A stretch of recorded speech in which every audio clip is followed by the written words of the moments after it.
my name's Haylea Mannebach. It's October 29th, 2022, and I have Skeleton Steve here to help me. So the body system, or my favorite body system that I chose, is the skeletal system. And the skeletal system is created of bones and connective tissue that allow our body to stand up straight and balance and walk and do a lot of activities. The connective tissue involved in the skeletal system are things like cartilage and tendons and ligaments that help connect the bones to bones or the bones to muscles, or the cartilage helps make sure that there's not a lot of friction between the bones at joints.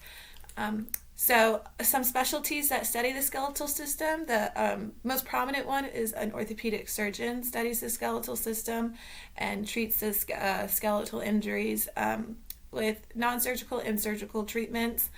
There's also a non-surgical orthopedist that would kind of study family medicine first and then do a fellowship in sports medicine and not be able to perform surgery on patients but still treat the skeletal system and study the skeletal system in non-surgical ways.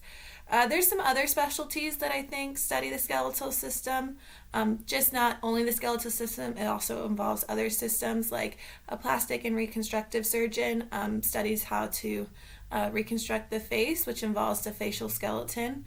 A podiatrist studies the lower extremities, including the feet, and so they can treat arthritis and broken bones or stress fractures of the low extremity, including like the feet and ankles, which involve the bones of the skeletal system in the feet and ankles.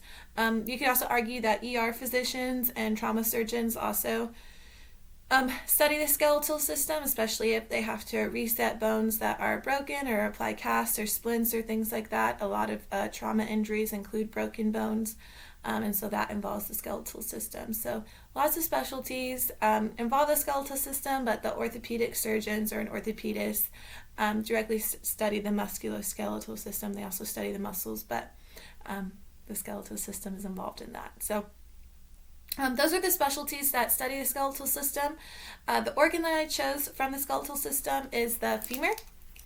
So the femur is located here. So the femur, here we go. The femur is the longest and strongest bone in the body. It has a lot to do with how we're able to hold up our own weight and stand upright. It allows us to walk and move, and it also allows us to balance. And so the femur is located here. It's located proximal to the tibia and the fibula, and it's located laterally to the pelvis. And also there's it's surrounded all by muscles. Muscles that are anterior to the femur are the biceps femoris, and so that's kind of like where your quad muscle is, or it's on anterior to your thigh, around your thigh. So some anatomical structures of the femur include the head of the femur is here. The head of the femur is here. It connects to the pelvis at the acetabulum. Distal to the head of the femur is the neck of the femur, which is here, which connects the head all the way down to the shaft of the femur. Projecting out laterally here is the greater trochanter, and at the posterior medial surface of the femur, right in here is the lesser trochanter.